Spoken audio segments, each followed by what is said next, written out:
So I've just got back from the market and I was lucky enough to pick these 6 yellow roses from my local Aldi for a mere $3.99. I got 6 beautiful blooms. And then these other flowers I've just salvaged from the last couple of weeks. They're a little bit past it, but I'm going to try to revive them with some fresh water and a fresh cut at the bottom. So I'm going to go put this in its spot here. Isn't that pretty?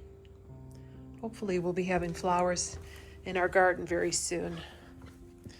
Because Charlie over here has been wondering, what is going on? Where are my flowers? So now you're all set with your beautiful yellow blooms.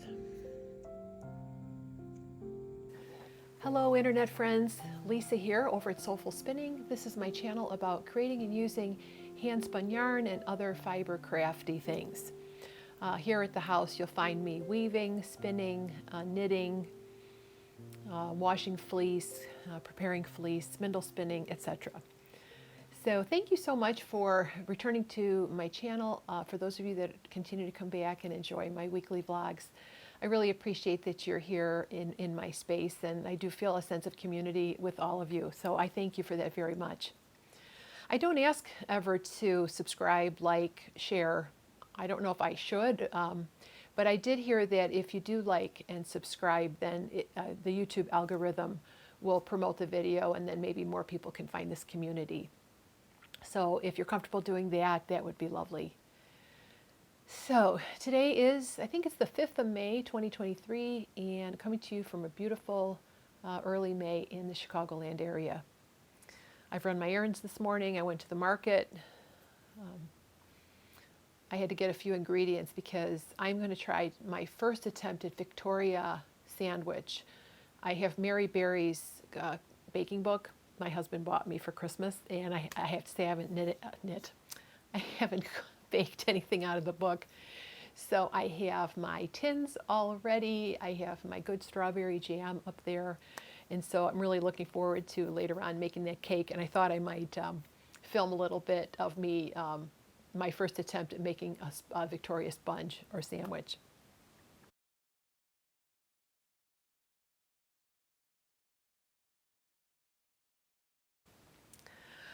So what has been going on in the last week? Well, I'm working on a hand-spun project. I'm working on a hand-spun sweater. The pattern is called Arboreal. It's by a very well-known designer, Jennifer. I've got yarn stuck on a hook. Okay, Jennifer Steingass. Last time I talked about this, I had ripped back, and I had to go. I messed up the color work chart, but I'm happy to report that I am finished with the color work. Of course, it's on it's not on really a long enough needle to show it in all its glory, but yeah, it's a dark gray or black. This is California variegated mutant. It's a rare breed sheep here in the States. It was originally a breed of Romney and Merino. No, Romney and Rambouillet, I believe. So I spun this woolen a couple of summers ago. And it's a very stretchy, bouncy fiber. And it's very, very light. As a matter of fact, so far the sweater feels very, very light in hand. So it'll be interesting to see how much it weighs when it's all done.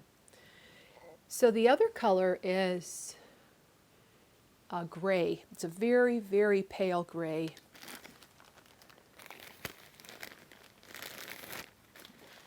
Okay. So it's a very pale gray. It does, against the dark, it does look white, black and white, but it's a gray. And then here is I have a few of the unprocessed, this is what the fiber looked like before. It's a super, super fine fleece. It wasn't coated, it had some fair amount of vegetable matter in it, but I gave it a rough comb, and then I threw it on my drum carder and made a bat.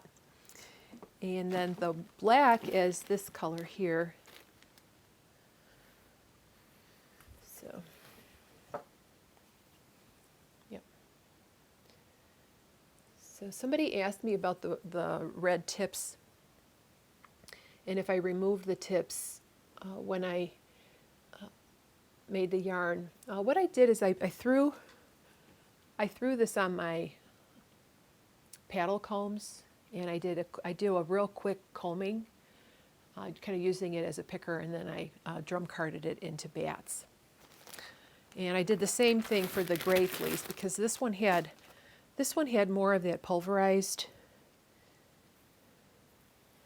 veg matter in it that everybody that's kind of like the worst kind of veg matter, but here's the lock for that one here. So yeah, it feels really good to be, I had this yarn earmarked for this project, and I was just sitting on it, and I was just inspired to go for it. And it's really an easy pattern. The chart's really easy to follow. There's only 2 colors, obviously.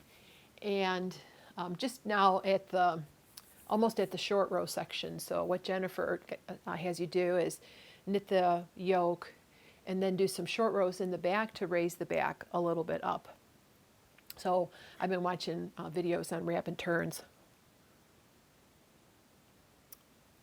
So yeah, once I get the short rows, then it's just knit, knit, knit all the way down. I'll separate for the sleeves, obviously, and knit down. And I haven't decided. I might add a little color work detail around the wrists, or I might just leave it as written. So I have a couple. Hopefully, I will have enough. I'll have more than enough yarn. I have these 2 huge hanks here still that are not even wound up. And then I've got 2 balls here, so I'll have plenty of yarn. So that's been my knitting for the week.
You may notice an empty loom back there. I finally finished the Never-Ending Warp. I was making a shawl. I think that was my original intention, was to make a shawl. And it is finished. It's on the back of my chair. Now it's not finished because it needs, the fringe needs to be trimmed, and I'm going to braid it using this thingamabob here. So I'm going to use this, I'll show you the fabric. It is 72 inches long. So what's that, 6 feet? Just see what it looks like. It's almost the full width of my 24-inch. Now these here, if you're not a weaver, and I call myself a weaver loosely, these are just where new amounts of fiber. They'll have to be trimmed off after washing, but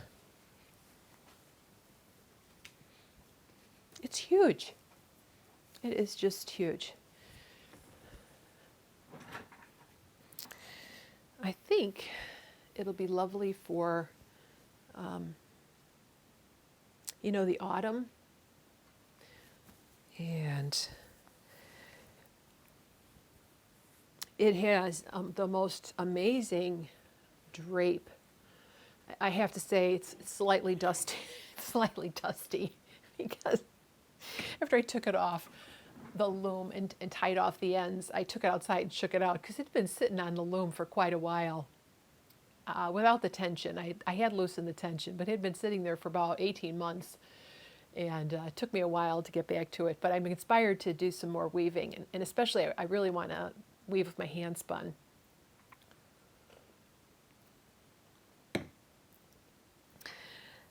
So when I made this, I didn't hem stitch the beginning of the project, and I didn't hem stitch it at the end either. So what I have done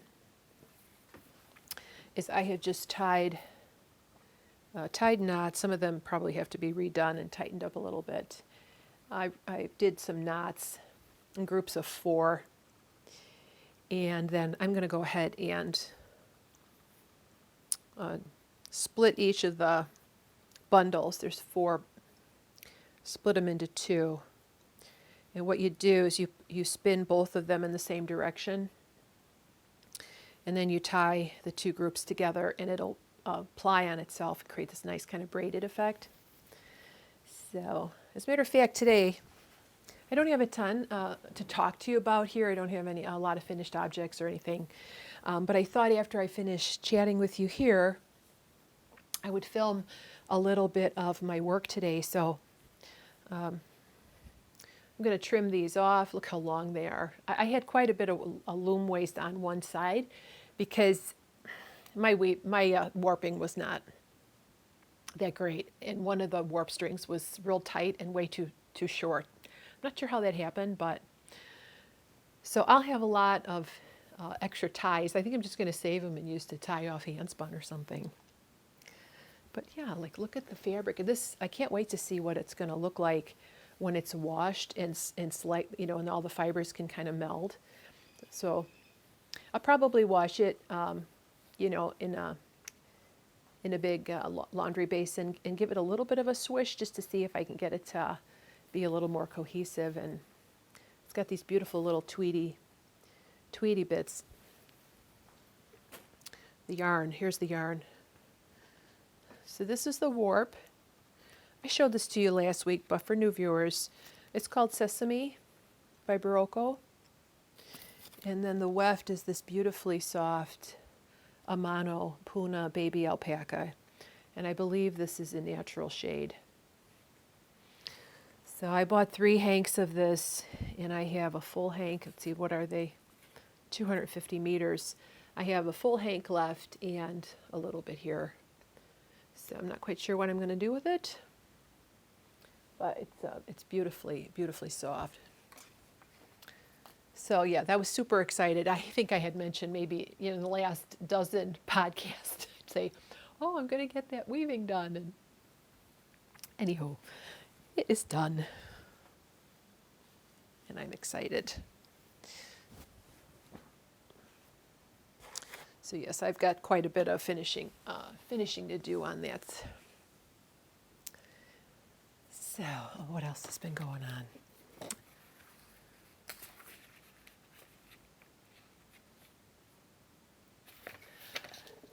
Yeah, so the next thing I want to talk about is the Mitten Spin-a-Long that's being hosted by Cary over at My Wool Mitten. Check out Cary's channel, also her Instagram feed where she is showing lambs. She has some little Shetland and Shetland cross lambs that have just been born, so you can check her out at. I'll put her Instagram name in the description as well as her YouTube channel. So what I'm going to do for my Mitten Spin-a-Long is I am going to comb and spin up some of my fleece that I showed last week, that giant Corriedale. It was like a 7-pound Corriedale. I'm going to spin up, I think, about 6 ounces of a 2-ply bulky yarn, and I'm going to make a pair of mittens out of this book that I reviewed last week. And I want to make these. Now, I I have to say what attracted me firstly was the color, and then the cable, which is really, really cute. This pattern is actually knit flat. I've never knit mittens flat before. I might try flat. I mean, why not? Maybe it'd be an interesting, I don't mind seaming, so it might be interesting to do that. And what I'm going to do is I'm going to dye my white wool this chartreuse color. And that's in honor of Kate over at the last Homely House and her lime green sofa. So if you're a follower of Kate, you know what that is. It's the virtual community that she has created. Everybody on the lime green sofa. So I thought those would be my last Homely House mittens in a limey green chartreuse, in honor of Kate and me discovering her lovely, lovely channel.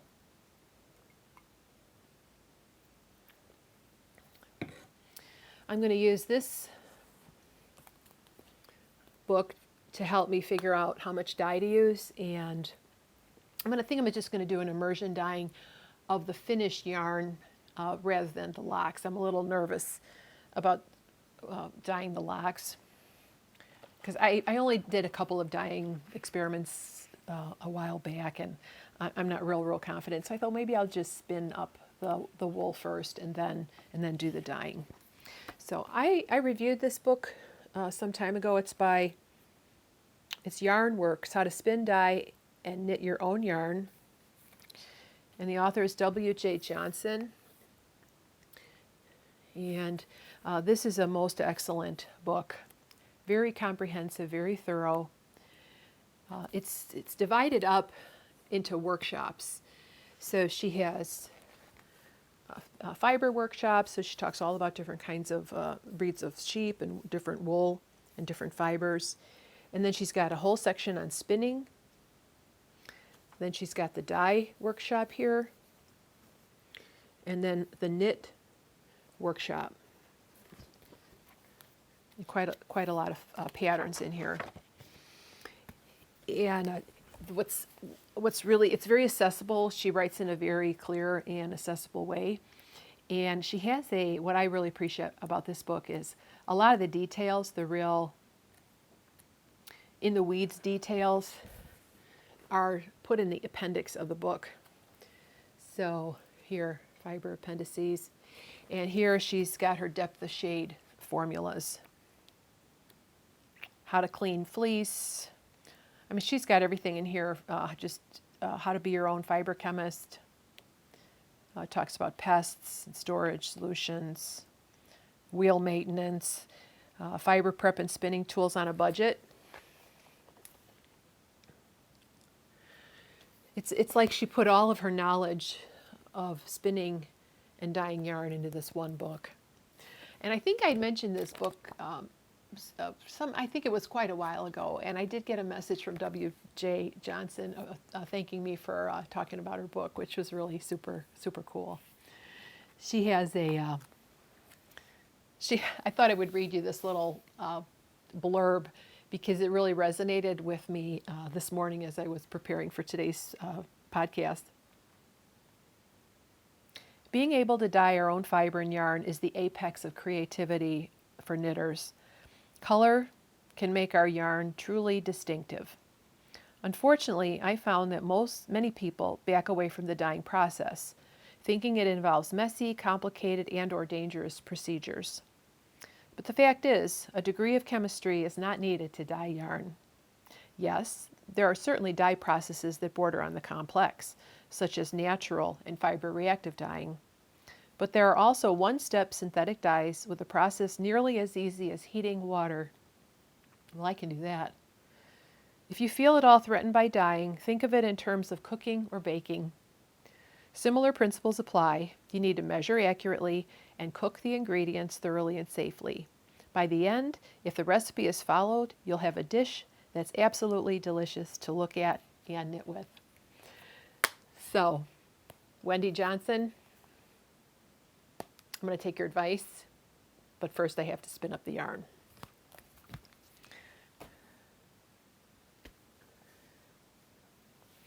So for the rest of this episode, I thought I would just take you along with some of the things I'm working on. I'm just about to go into my laundry room slash fiber prep area and do some combing of my Corriedale fleece, and I'll show you some spinning progress on that, and we'll see how much time I have after that. I bought a new loom.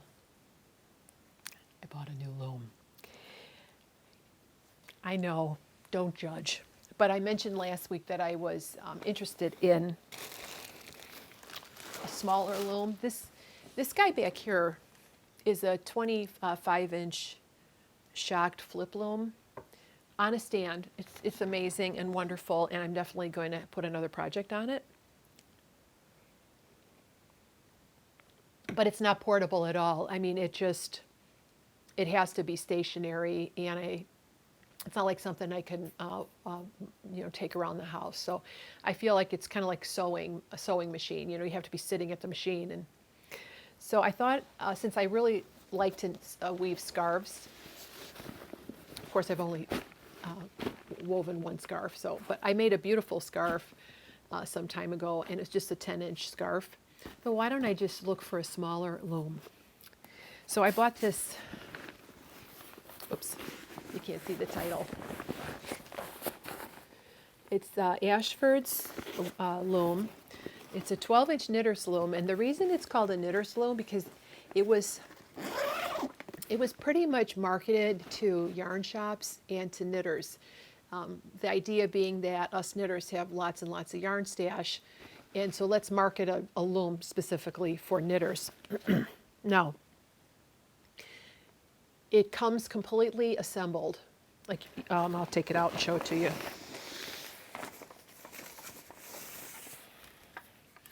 It comes out of the bag like this, and then all I had to do was attach the apron rods here. These are called apron rods here. These little plastic pieces here that I had to put, and then it folds up real nicely. It's already lacquered. It's got space for 2 heddles if you want to do 2 heddle weaving. And you see it has these grooves here. You see them right there. And that's so you can just rest it on the end of a table. And you can't see me, and weave away. So this is the reed. So the reed has slots and holes. And comparing it to my shocked here. So this is my shocked reed, and this is the Ashford. So I've been really, my husband's laughing at me. I'm chipping away at going through some of my fiber supplies and stash, and I'm trying to get it somewhat organized because I want to. This is a room it's basically the basement or family room of our tri-level house. And I want to paint and organize some bookshelves or cabinets for my supplies and so on. So I've been going through a lot of my yarn and fiber. Let me just have a sip of tea here.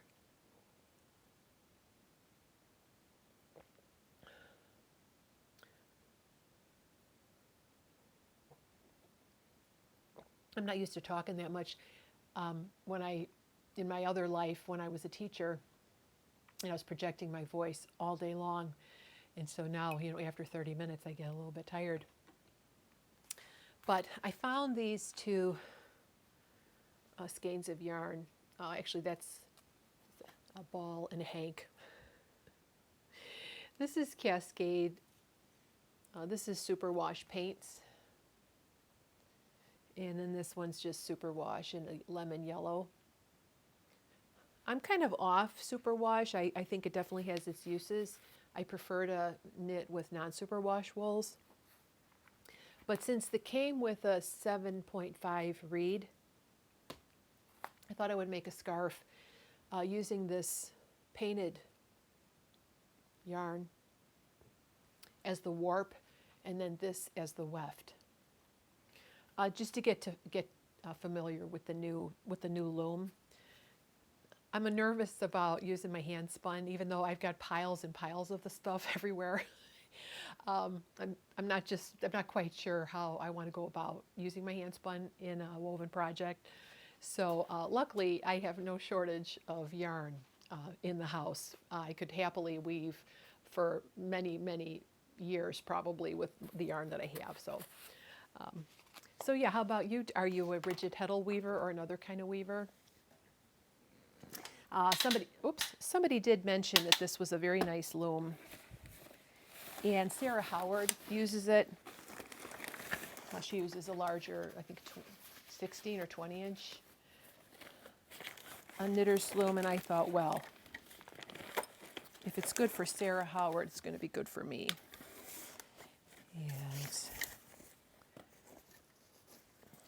And how handy is this? How handy is this? It's not even that heavy.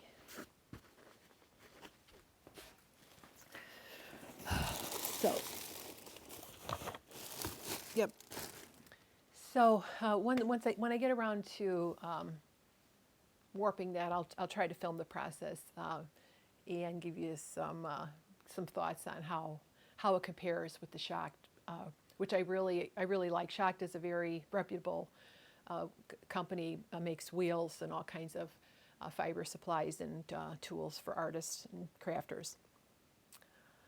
All right, well, I think this is the end of this little portion here. I'm going to go ahead and put an apron on, go into the laundry room and do some wool combing, and I thought I would just chat with you a little bit there and do just a wee bit of spinning before I bid you a fond farewell. So I'll see you in just a couple of minutes, but for you, it'll be a split second. I wish that I had a studio. I don't. I live in a rather small house with really no storage whatsoever. We have very few, what do you call them, closets. It's been so long since I had a good closet that I forgot the word.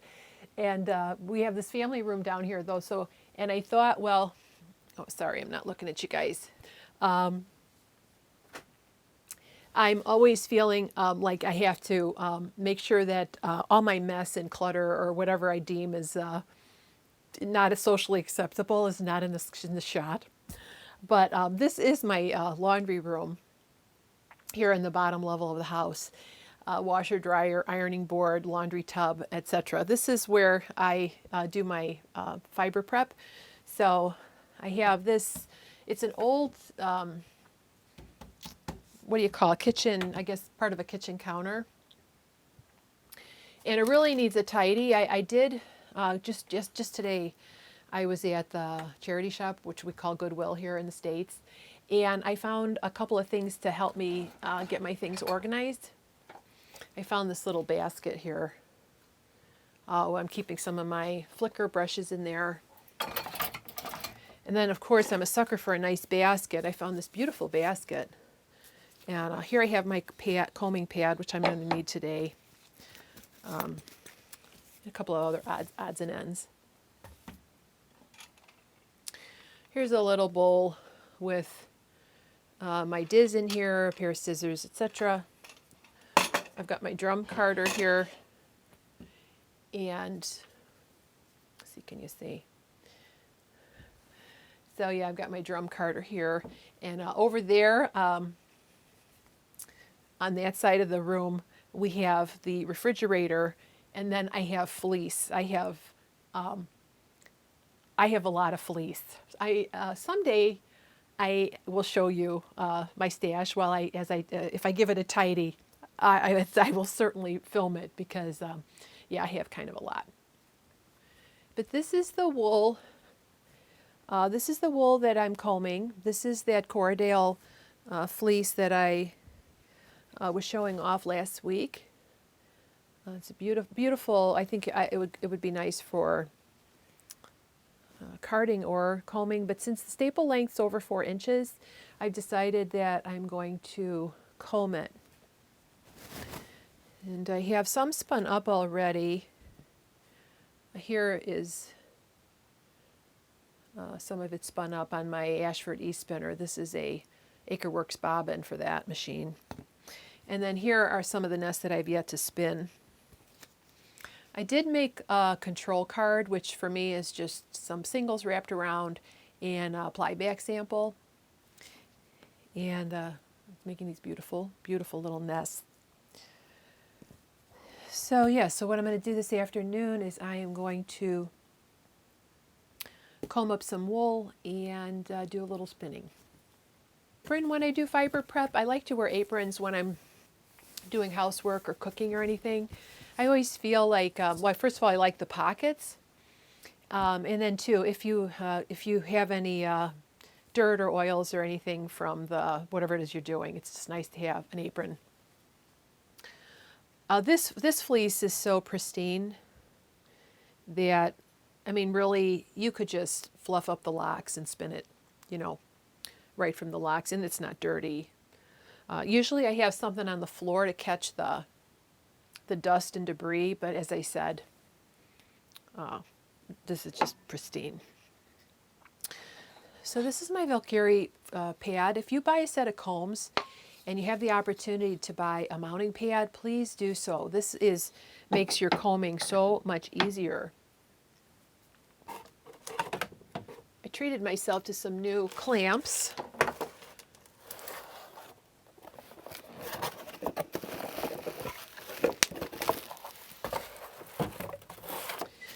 Because I kept borrowing my husband's clamps. And he goes, oh, you got Jorgensen clamps. Yes, I did.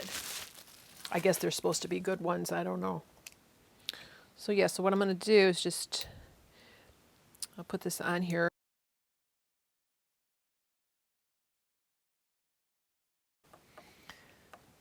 All right.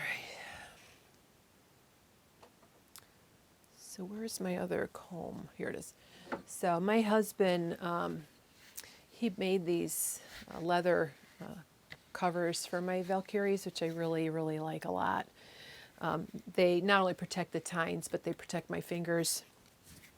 And sometimes if I'm doing a lot of combing, I'll just put this on there and I won't even take the comb off. But what I do is, now there's combing, and then there's combing, like an English worsted style combing. Peter Thiel has a book about wool combing, and has a lot more steps than what I do. So I just do single combings. I don't, they call planking. I don't lay out, I don't take it all off and then re-blend them all together. It's called planking. I'll send you a link. I just use it to create easy fiber prep to spin. So here's the fiber, the lock. Now if you run your hand, I'm running my hand this way, I can tell that this is the cut end or the butt end because it's the scales are going this way. So I always put this. If you've watched my combing video, I did a combing video a couple years ago. I do a whole little tutorial, but I thought I would just today just chit-chat with you a little bit. This wool, it's almost hard to, you can't even tell by inspection. You can see the butt end and the cut end and the tip end are almost the same. So I put it on here. Sometimes I don't worry about, like this one is kind of messed up, so I'll just kind of put it on there. And I fill it about 50%, a little bit less. And there's a variety of things you can do to prevents static. What I did in this case is I just took this was some rose water, but now it's just water. And then I mixed it with a little bit of fiber unicorn. I don't have it with me at the moment, but unicorn fiber rinse. You could also use hair conditioner. And I'm using this to spray the locks to keep down the static. You can use, I have used a mixture of oil and water, but I do like this fiber rinse with water. It's a nice clean scent, and it does the job. So I just give it a preemptive squirt because, so you want to go, I always go perpendicular to the comb. So here's the comb up, and I'm going to go sideways, and I'm going to take little tiny bites of the fiber, especially for the first pass or two. You really want to start from the tip end and work your way. Now, if you feel like you're getting a lot of the fiber on this side, first of all, you can lift it up a little bit, and then you can go the other direction. So never comb toward yourself, because these are very sharp, and you can injure yourself. Sometimes if I'm feeling a little bit tired, I'll use both hands to hold. And then sometimes just to get that last bit of fiber, I'll give it a little twist. And that seems to get that last little bit off. So there's just a little bit of waste, which I put on the side. I'm thinking of using it as a stuffing for a stuffed animal. I got my eye on Good Bear by Susan B. Anderson. It's so cute.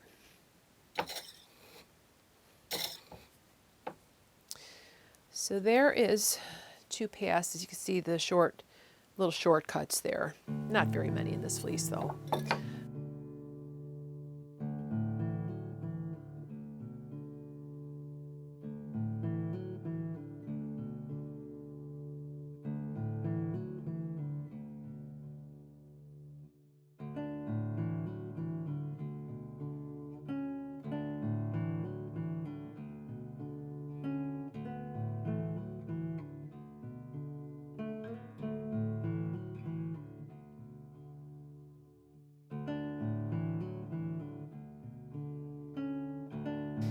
So as you work your way through, you get closer and closer to the tines. And again, I do that little twisty thing.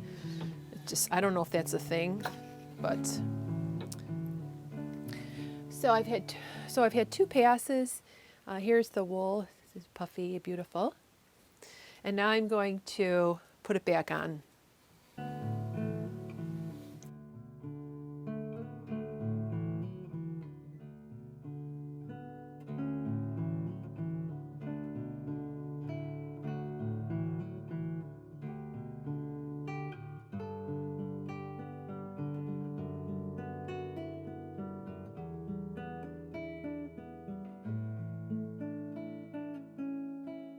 Right. So I'm collecting this waste, and I'm going to use it for a bear or something. I might take the better quality, take these shortcuts out obviously, but the shorter fibers might make a nice woolen yarn. So now it's time to diz.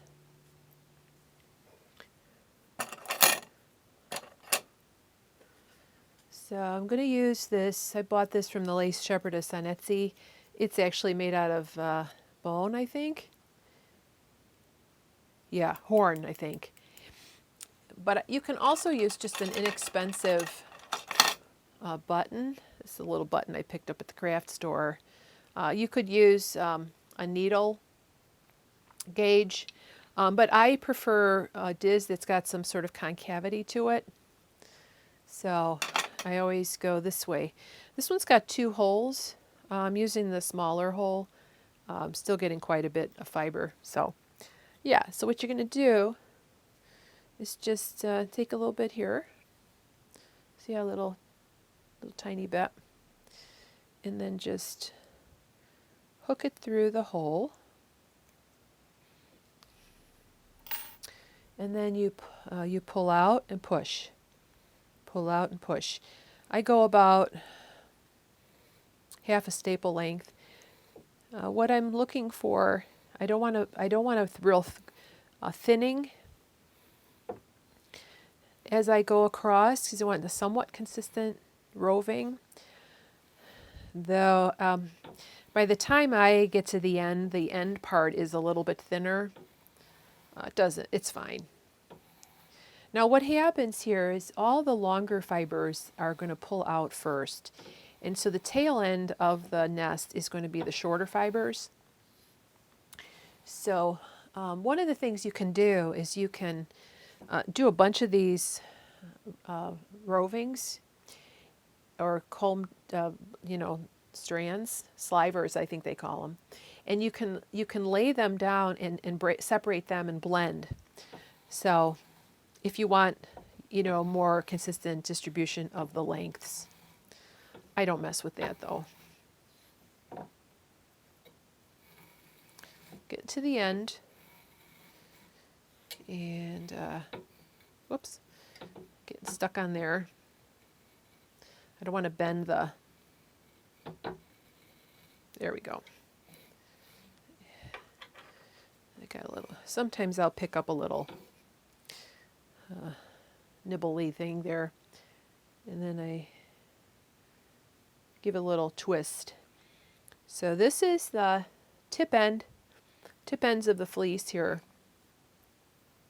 And so when I spin, all the scales are going to go this way, and it's going to make a nice smooth drafting experience.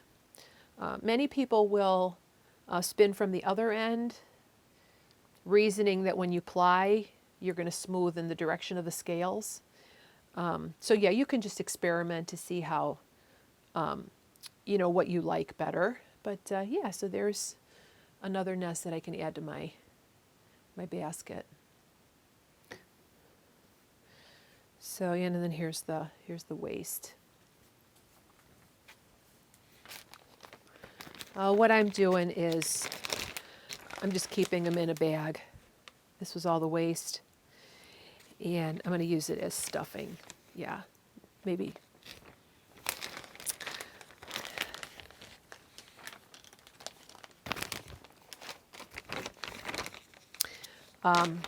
This is the dye that I'm going to use.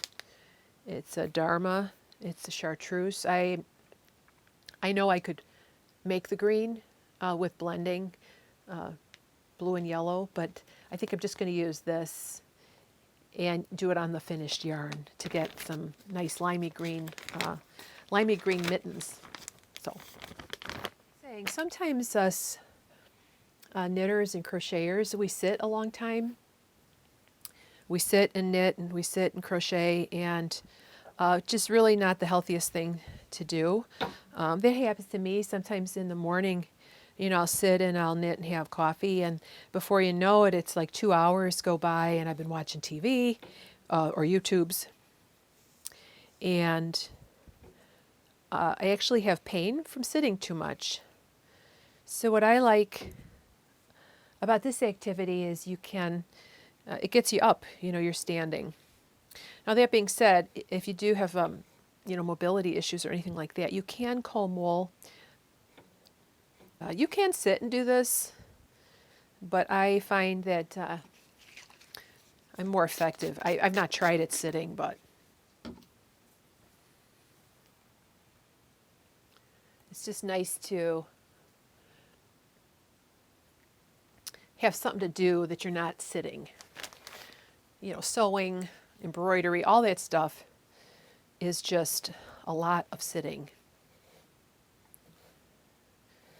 So yeah, I'll do a couple more nests here, and then we'll go over to the wheel. I think after this nest, we'll go over to the wheel, and I'll demonstrate how, I'll demonstrate how I am spinning this wool up into a bulky singles to make a bulky 2-ply. I'm trying to work close to the orifice. You want to get I don't want too much twist.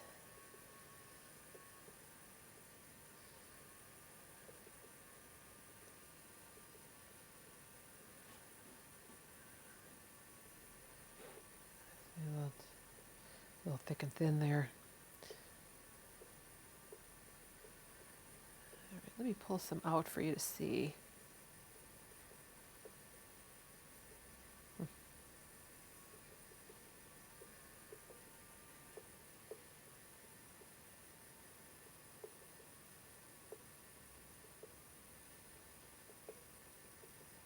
Kind of keeping an eye on this drafting triangle. Don't let it get too thin. You got to kind of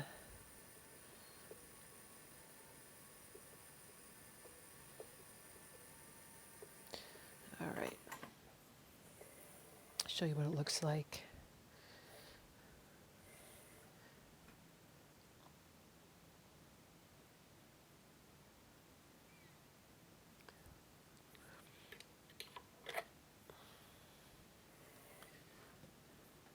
So it's a little underspun, but I will give it a little more extra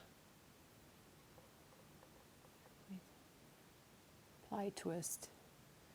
Let's see, can you see that? It's a kind of a woolen looking yarn. You could probably give it a little more twist. I'm gonna give it a little more twist. Let's see.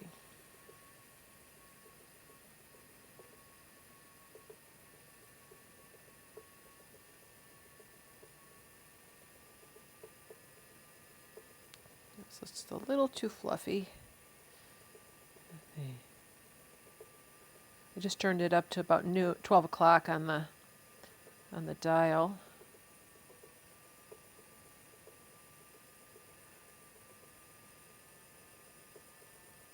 I feel like a new spinner.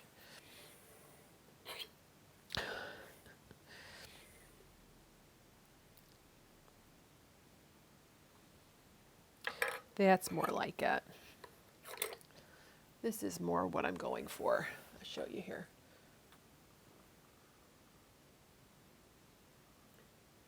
See that here? Here, let's put the focus here. You can see it's gonna, and I figure it's 7 wraps per inch. Let's see. Yeah. I would say it's about 7 wraps per inch. So you've got your bulky. So what I'm going to do is take this off and keep it as a control. And then I'll also take some of the singles and then wrap it around this card, you see.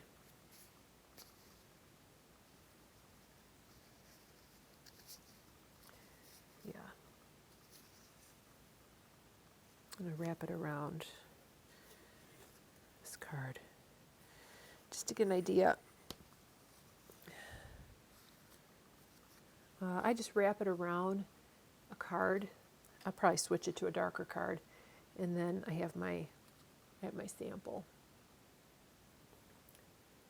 I don't really use my e-spinner that much for spinning singles. I usually use it for plying, but because I had it out for a couple of plying projects, I thought I would do an actual start to finish project on the e-spinner. I like it a lot.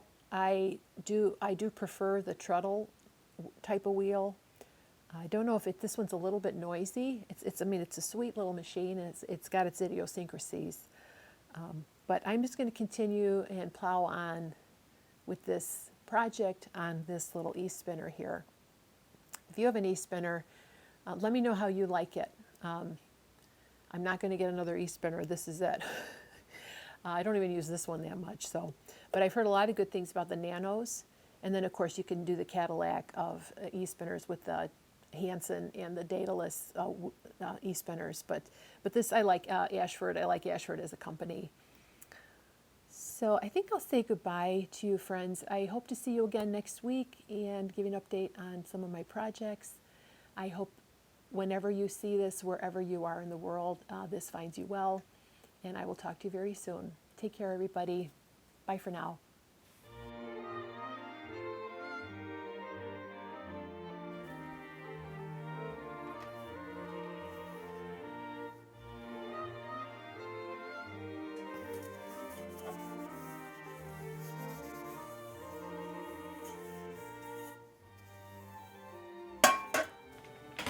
is my first cooking video. You can tell I'm not a professional.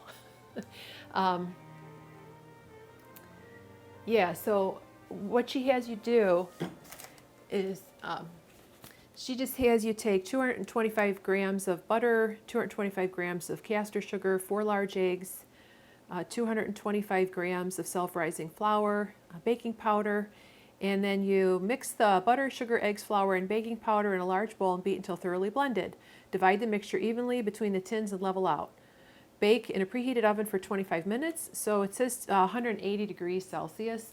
So my iPhone told me that was 356 degrees. So I'm going to bake it at 350. And I've lined both my tins. I've greased and lined both my tins. And so now it's just a matter of throwing all the ingredients in the mixer, and I'm up to temperature. So it should be pretty easy. So there's my flour. All right, let's do my sugar.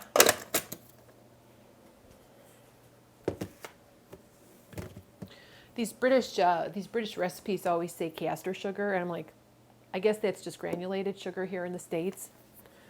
So I like to use this kind of sugar. It's like an organic granulated sugar. It's sugar. It probably is. Does not matter. And we need 225 grams. My butter. Now she doesn't say if it should be salted or unsalted. But since there's no salt in the recipe, I'm going to use salted butter. You Victoria sponge makers out there, let me know if that's wrong, because we'll see what happens.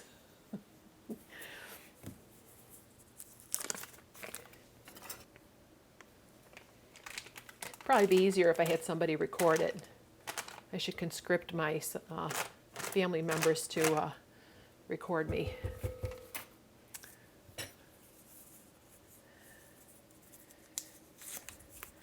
I grew up on British television. My mother was a huge PBS watcher, upstairs, downstairs, and Poldark and all those things. And my husband and I too, we watch a lot of British television. So much so that I've picked up little words here and there. So I need some baking powder now. Let's see. If I did that, I don't know how Kate does it. Kate, how do you do it? I want to be like Kate. All right, I better pay attention here. Baking powder, two level teaspoons of baking powder, even though I'm using self-rising flour. Okay.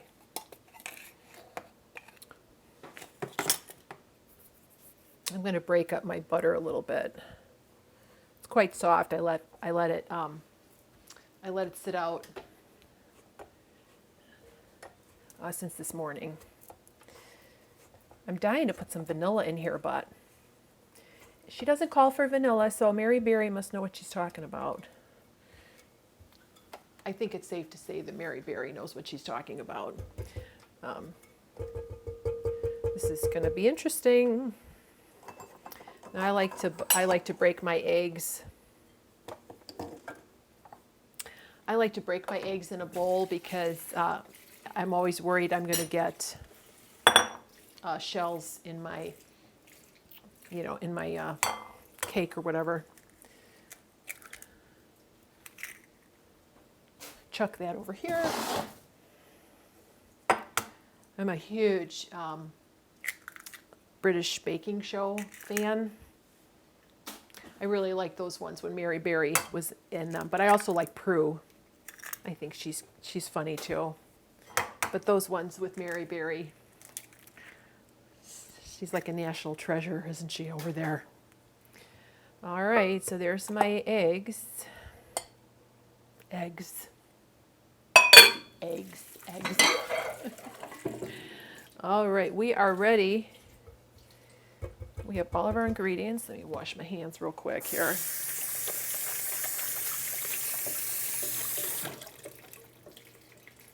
We have everything in the bowl, and now we are going to go ahead and mix it up. So she just says to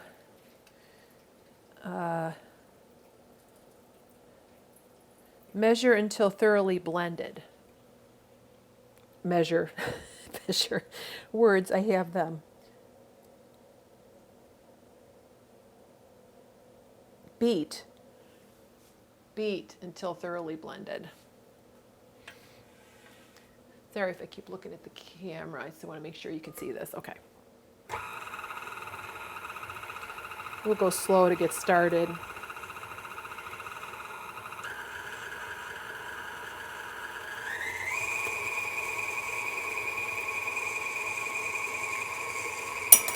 So usually when I bake cakes, I usually use the Cake Bible, and she has very specific instructions on how long you need to aerate the structure. So, and Mary says just beat it till it's combined. I don't know, like, do you do it 30 seconds? I'm just gonna eyeball it, I guess. I always taste it. I know you shouldn't eat raw eggs, but I always want to make sure that I actually have the sugar in there.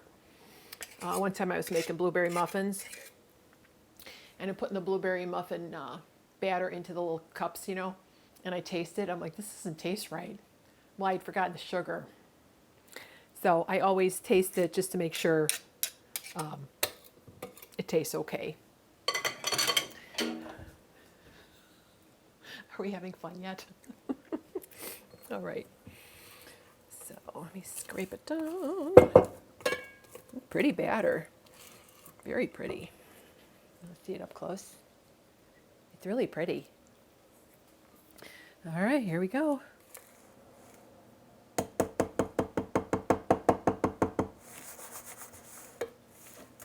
This one's a bit bigger. I hope it rises.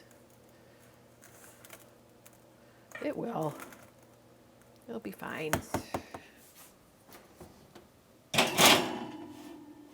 1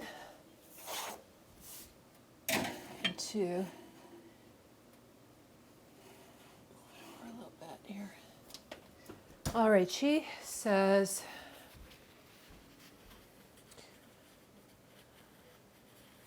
"25 minutes or till well risen." All right, 25 minutes.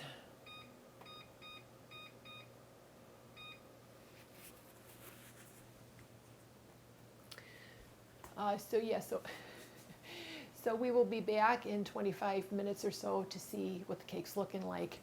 So I hope it turns out, you guys. Well, they are out of the oven. They rose nicely. They started to come away from the sides, and when I pressed my finger on there, it came right back. And I also did the toothpick trick. They smell really good. So she says too, this is what it's supposed to look like. I bought this super duper fancy Bon Mama strawberry preserves to fill the inside, and then just, I'm going to just dust it with confectioner's sugar. So yeah, well, the proof will be in the tasting. So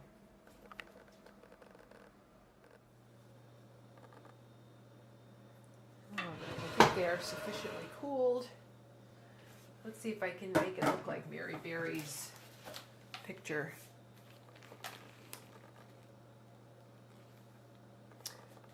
My jam.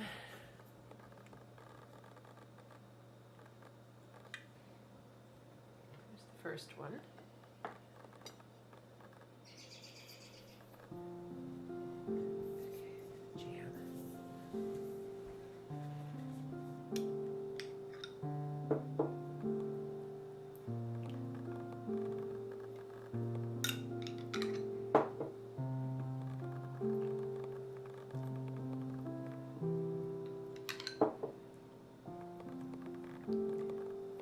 So good.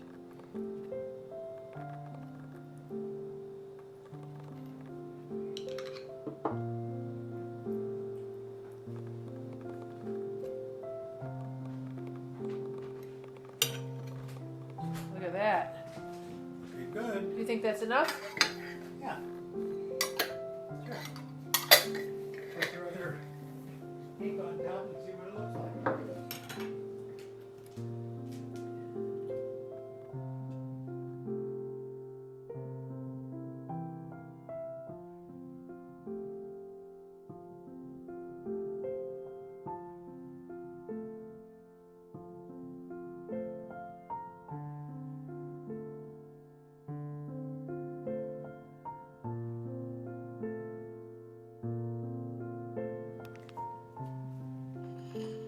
All right, proof will be in the pudding here.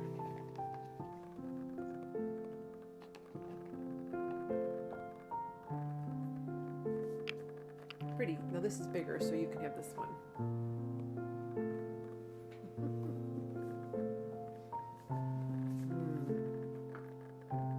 Let's see how it tastes.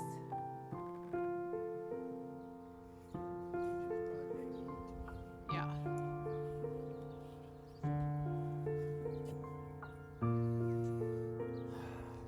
Does it smell good?